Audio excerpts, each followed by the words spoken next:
Apa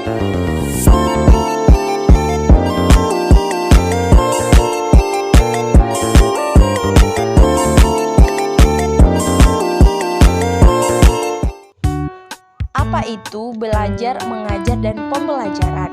Istilah pembelajaran berhubungan erat dengan pengertian belajar, mengajar.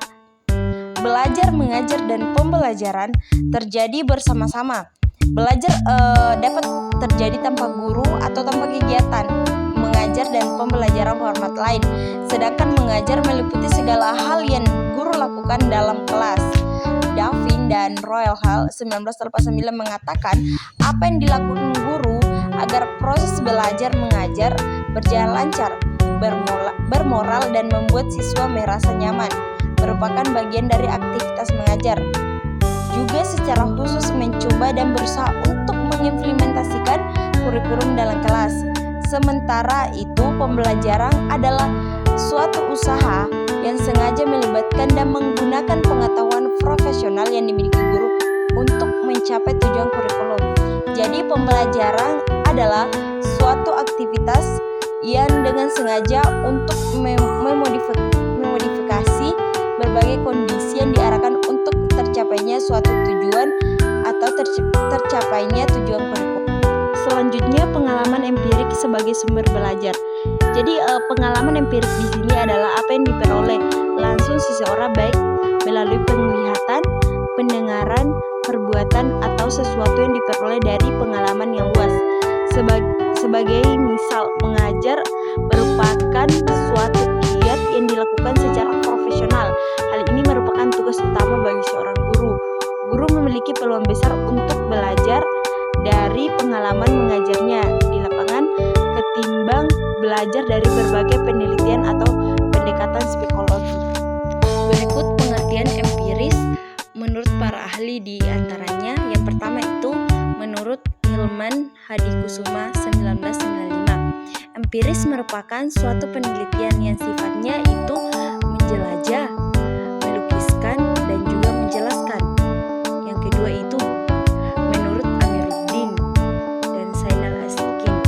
Empiris merupakan suatu penelitian yang merintik memberatkan pada suatu fenomena atau keadaan dari objek yang diteliti itu dengan secara detail serta menyimpulkan fakta yang terjadi saat mengembangkan konsep yang sudah ada. Yang terakhir itu menurut Sugiono 2013, empiris merupakan suatu metode pengamatan yang dilakukan oleh indera manusia sehingga metode yang digunakan itu juga dapat atau bisa diketahui serta diamati oleh orang lain. Filsafat sebagai sumber belajar.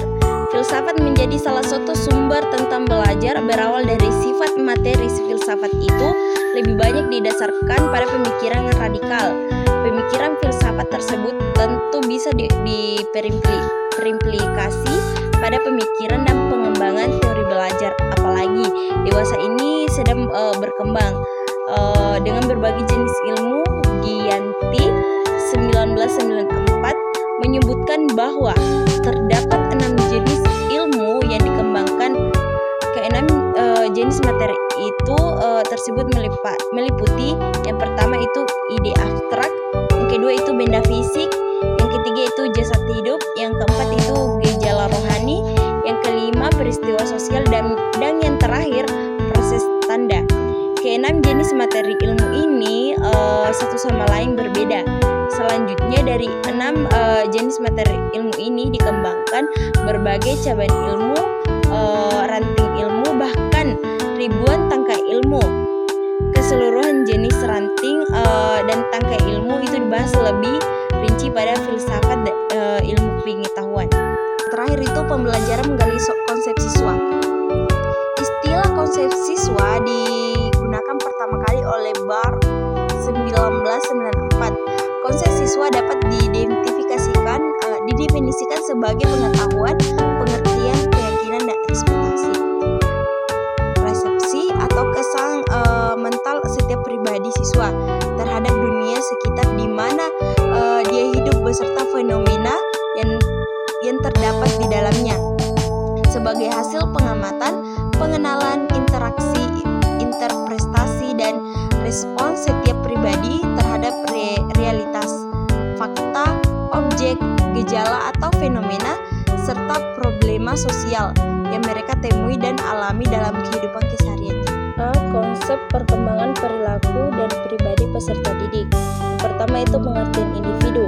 Dalam konteks pendidikan, peserta didik harus dipandang sebagai pribadi yang utuh, yaitu sebagai satu kesatuan sifat makhluk individu dan makhluk sosial, sebagai satu kesatuan jasmani dan rohani, serta sebagai makhluk Tuhan. Yang kedua itu keragaman karakteristik individu. Di usia anak SD berada dalam akhir masa kanak-kanak yang berlangsung dari usia 6-12 tahun, individu yang melakukan kegiatan belajar adalah peserta didik. Oleh karena itu, dalam proses kegiatan belajar tidak dapat melepaskan peserta didik dari karakteristik, kemampuan, dan perilaku individunya. Faktor-faktor yang memengaruhi keragaman individu. Karakteristik atau ciri-ciri individual adalah keseluruhan perilaku dan kemampuan individu sebagai hasil pembawaan dan lingkungannya. Jadi kesimpulan materi yang telah saya paparkan tadi ialah belajar, mengajar, dan pembelajaran adalah konsep inti dalam pendidikan. Belajar ada proses perubahan yang terjadi pada individu sebagai hasil dari pengalaman dan interaksi dengan lingkungan. Mengajar adalah aktivitas yang dilakukan oleh guru untuk membimbing siswa dalam proses belajar, menciptakan iklim yang mendukung pembelajaran. Dan pembelajaran merupakan sistem yang mengintegrasi kedua aktivitas ini, bertujuan untuk mendukung dan memfasilitasi proses pembelajaran.